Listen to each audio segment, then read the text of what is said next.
Hello বন্ধুরা, সবাই কেমন আছো? সীমার রান্নাবান্না চ্যানেলে তোমাদের সবাইকে স্বাগত।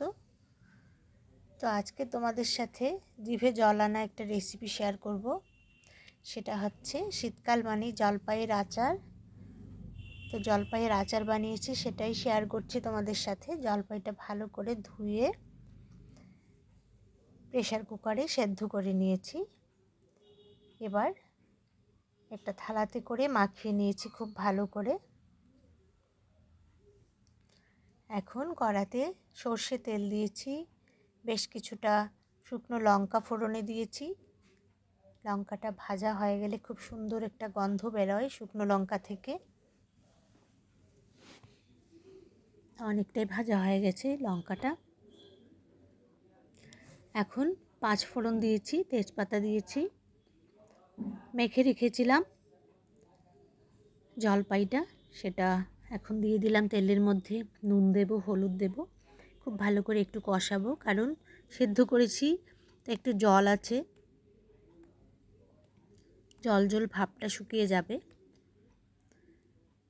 তো মা ঠাকুমাদের দেখতাম রোদে শুকিয়ে, আমি ছোটোবেলা দেখেছি রোদে শুকিয়ে জলপাইয়ের আচার করে দিত। তো এখন রোদে শুকিয়ে আমরা চটজলদি চাই, তাহলে চটজলদি বানানোর জন্য গ্যাসে এরকম করে বানিয়ে অনেক দিন রাখাও যায়, খুব ভালো হয় খেতে। তো আস্তে আস্তে করে কষিয়ে নিচ্ছি।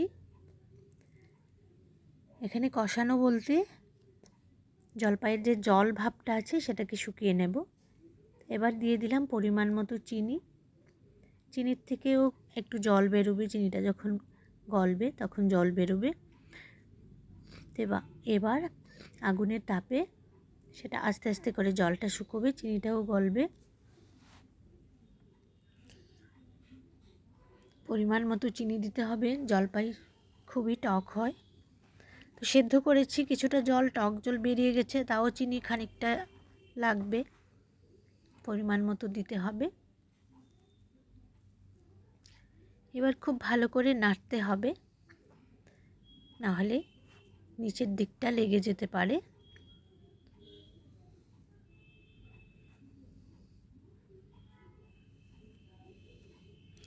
দেখেই তো জিভে জল এসে গেল আমার নিজেরই।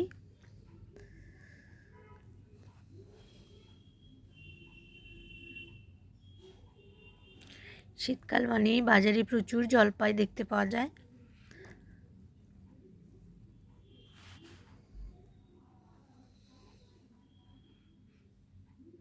আরও কিছুক্ষণ নাড়তে হবে। এবার মশলাটা বানিয়ে নিই। আমি একটা ভাজা মশলা দেবো এখানে।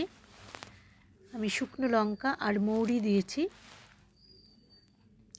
মৌরিটা ভাজা হতে একটু সময় লাগে, সেই জন্য আগে মৌরিটা করে নিচ্ছি। কিছুটা সময় মৌরিটা ভেজে নেব, তারপর বাকিগুলো দেব।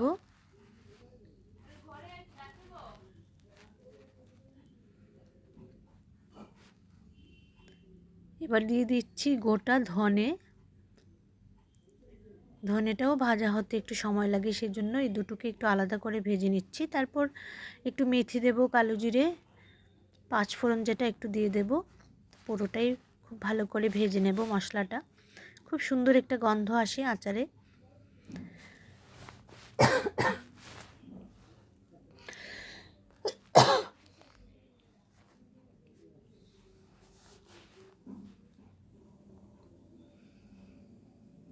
এই ভাজা মশলাটা যে কোনো তরকারিতেও খুব ভালো লাগে, রুটির সাথে যে কোনো সবজি, আলুর তরকারি খুব ভালো লাগে খেতে।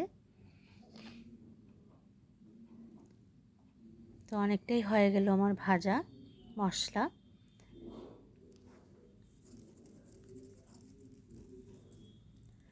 একদিকে ভাজা মশলা করে নিচ্ছি, আরেকদিকে আমার জলপাইটাও নাড়াচাড়া করছি, জলটা যেন শুকিয়ে যায়।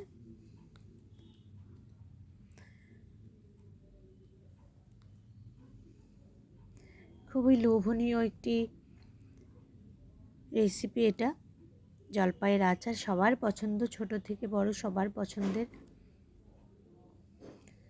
যে কোনো আচারই ভালো লাগে খেতে, ভাতের সাথে, ডালের সাথে। তো অনেকটাই হয়ে গেল। এবার মশলাটা দিয়ে দিলাম। ভাজা মশলাটা আমি মিক্সিতে গুঁড়ো করে নিয়েছি, দিয়ে দিলাম ভাজা মশলাটা। এবার জলপাইয়ের সাথে খুব ভালো করে মিশিয়ে নিচ্ছি।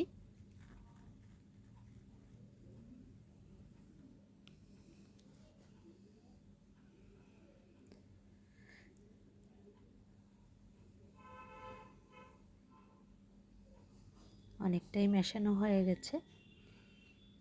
তো আমার বন্ধুদের বলছি, আমার এই জলপাইয়ের আচার রেসিপিটা যদি তোমাদের ভালো লাগে কমেন্ট করে জানাবে কেমন হয়েছে।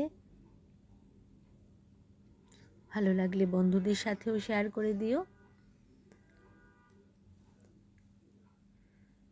আমরা সবাই জলপাইয়ের আচার বানাতে পারি বা খেতেও ভালোবাসি।